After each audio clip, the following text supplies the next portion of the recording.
लोकनाथ जी 5 minute पहले आ जाना। Well dear learners, I welcome you all in the session on branch accounts part 3.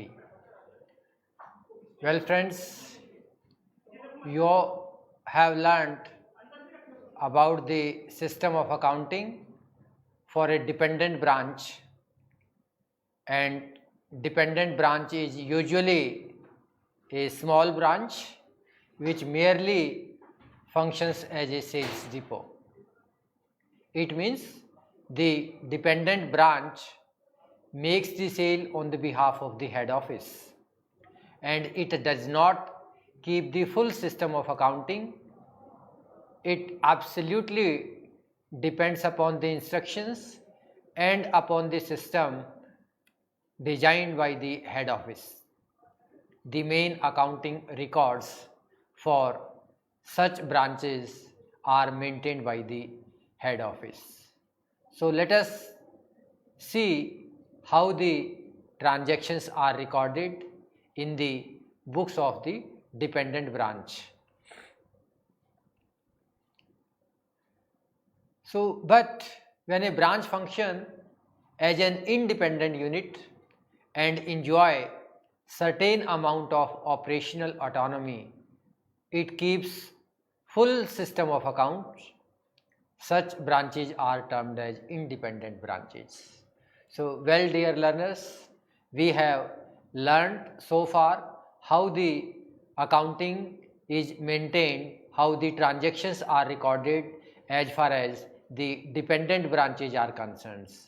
As I have made it very clear that branch accounts are maintained in the books of the head office, and as far as the dependent branches are concerned, dependent branches do not have a full system of accounting. Therefore, the accounting transactions are to be recorded by the head office.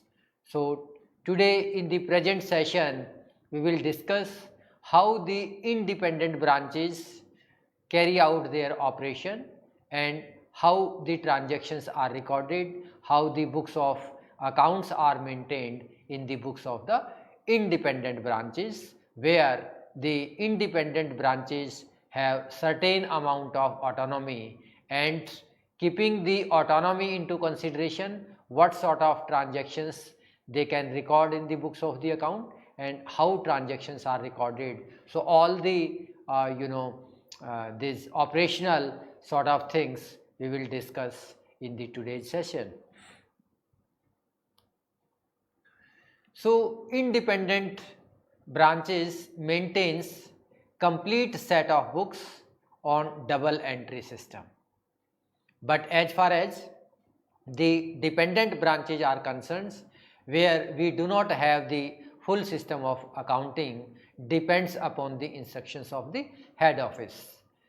The independent branches prepare their on trial balance, profit and loss account and balance sheet, and at the end of the accounting year, their summarized results and the assets and liabilities are incorporated in the books of the head office. So today in the present session, we will learn how does the head office incorporate all branches balances in its book and what sort of records are maintained for mutual transactions between the branch and the head office. Accounting system of an independent branch. The main features of the accounting system of independent branches are as follow. The first one is the branch opens a head office account in its book. It is a personal account wherein all the transactions between the branch and the head office are recorded at the branch level. Then the head office also maintains a branch account, So it means when the transactions are recorded by the branch, so branch generally keeps the account of head office, and when the accounts are maintained by the head office, then head office will maintain the branch accounts. Fourth one is, at the end of the accounting period, the branch prepare its trial balance and the final accounts and send their copies to the head office. So it is quite obvious that when the financial year comes to an end, the trial balance and the final accounts prepared by the branches are sent to the head office for final incorporation. As soon as the head office receives the trial balance from the branch, it compares the balance in head office accounts as shown in the branch trial balance with the balance in the branch account as it appears in the head office books. Yes, it is quite obvious that when a copy of the trial balance and final accounts is sent by the branch to the head office, then of course the head office will compare the balances shown by the trial balance and final accounts maintained by the branches with the balances shown by the head office, and then in case if any discrepancy is find, in that case the correction is need to be incorporated, and after making the necessary adjustment only then the final accounts is prepared. Then after reconciling the head office accounts balance with the branch account balance, the head office passes the necessary journal entries for incorporating the various branch balances in its books. Yes, of course, when the head office receives the balances sent by the branch, in that case head office will pass the necessary entries for the incorporation of various balances in its book. So here, with the help of the illustration, we can record in the books of the head office and branch accounts. So let's see that how such items are recorded in the books of the head office. So the illustration is that give the journal entries that would be passed in the books of the head office to record the following transactions. So we have been provided with the various informations, and with the help of these informations we have to pass the journal entries in the books of the head office, and these informations are relating to the informations provided by the branch. First one is goods amounting to rupees 1000 transferred from Madras branch to Bombay branch. So there are two branches, the first one is Madras branch and the second one is Bombay branch. So if the goods of rupees 1000 is transferred by Madras branch to the Bombay branch under instructions from the head office, then the journal entry is very simple: Bombay branch account debit to Madras branch. It means the receiving branch account will be debited and the branch which is forwarding it will be credited. So one of my very sincere suggestion to my learners is that they should have a complete knowledge of rules of different sort of accounts. So here you might observe that those rules are strictly followed here while passing the journal entries in the books of the head office.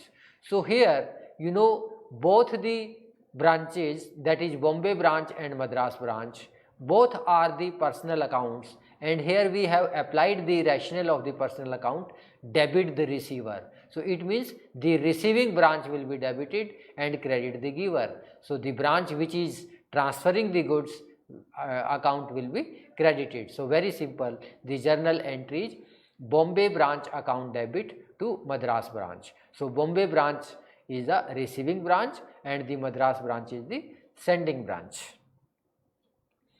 Then the second transaction is depreciation on branch fixed assets account maintained by the head office. So the amount of the depreciation is 4,000 for Bombay branch and 6,000 for the Madras branch. So it's very simple that the amount of depreciation for the Bombay branch is 4,000. So here the journal entries are to be passed in the books of the head office. So therefore the head office will debit the account of the Bombay branch by 4,000 rupees and Madras branch for 6,000 rupees, because it is categorically mentioned that the amount of depreciation on branch fixed assets rupees 4,000 pertains to the Bombay branch and rupees 6,000 pertains to the Madras branch. So here the head office will debit the individual account of the branch in order to neutralize the effect of the depreciation. So here Bombay branch account is debited to branch fixed assets by rupees 4,000, and the same entry will be made in case of Madras branch also. So here in case of Madras branch, Madras branch account will be debited to branch fixed assets with the amount of rupees 6,000. Then the third one is a remittance of rupees 6,000 made by the Bombay branch to head office on December 27, 2018. So Bombay branch had remitted the amount of rupees 6,000 to head office on 27th of December 2018, and goods received by the head office on January 7, 2019. So here the journal entries are being passed by the head office on 31st December 2018. So on the date of closing of accounts, the goods which has been forwarded by the Bombay branch to the head office has not reached yet. It means the goods is in transit. So the amount of goods which is in transit, which we have not received so far, it is an asset for the head office, it is an asset to us. So therefore you all might be well aware that all the assets have a debit balance. Therefore goods in transit, or if here it is not the goods, if it is the amount of rupees 6,000, so cash in transit rupees 6,000 account debited to Bombay branch, because it is the Bombay branch which is remitting the amount of rupees 6,000 to the head office. So as I have made it very clear that the account of Bombay branch or Madras accounts are the personal account. Therefore while involving either Bombay branch or Madras branch, so the rules of personal accounts are followed, and as per the rules of the personal account, debit the receiver and credit the giver. So it is the Bombay branch which is remitting the amount to the head office. So therefore the journal entry will be cash in transit account debit to Bombay branch. Goods in transit or cash in transit account debit to Bombay branch. So if the goods have been remitted, then goods in transit will be debited. If cash has been remitted and it is not reached to the head office yet, then cash in transit account account will be debited. Then the next one is fourth one, goods worth rupees 10,000 sent by head office on December 25, 2018 and received by the Madras branch later on January 15, 2019. So well, dear learners, as we have make it very clear that the accounts are closed on 31st of December 2018. So here the goods sent by the head office worth rupees 10,000 is not reached to the Madras branch yet. So therefore this is the goods in transit. So again goods in transit is reflecting the asset for the head office. So goods in transit account will be debited, and the journal entry is very simple: Madras goods in transit account debit to Madras branch 10,000. So here 10,000 is the amount which has been involved. Then the next one is a sum of rupees 10,000 is to be charged to the Madras branch for administrative services rendered by the head office. So when the head office renders any sort of services, then the Madras on account of any branch, then that particular branch will be debited and that amount will be transferred to the profit and loss account, because all the expenses and losses, revenues and income balances need to be transferred to the profit and loss account in order to close the balance. So here the amount of rupees 10,000 on account of administrative expenses spent by the head office will be debited to the Madras branch. So amount of closing stock is given 9,200. So the learner must remember that this amount of rupees 9,200 is given outside the trial balance. So therefore the impact of this amount of rupees 9,200 will be recorded minimum at two places.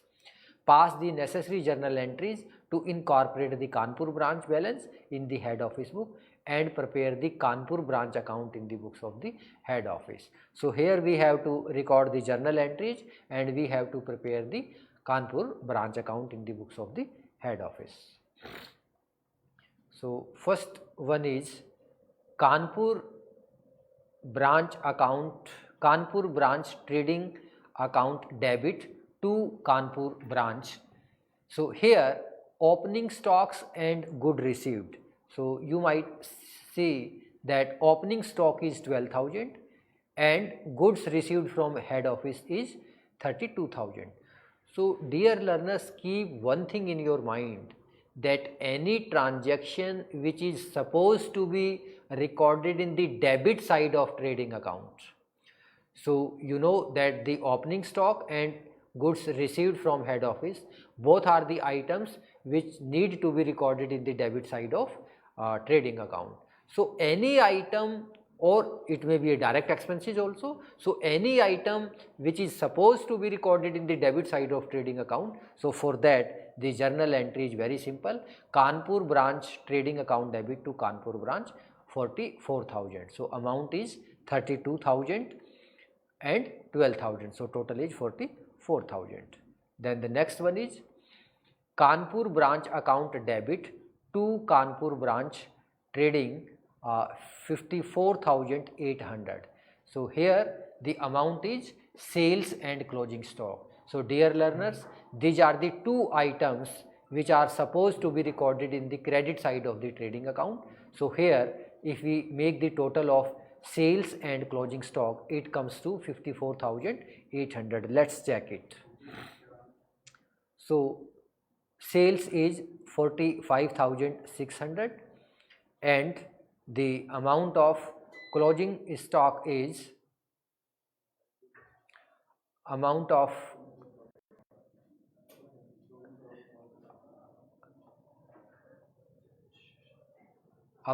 closing stock is 9,200.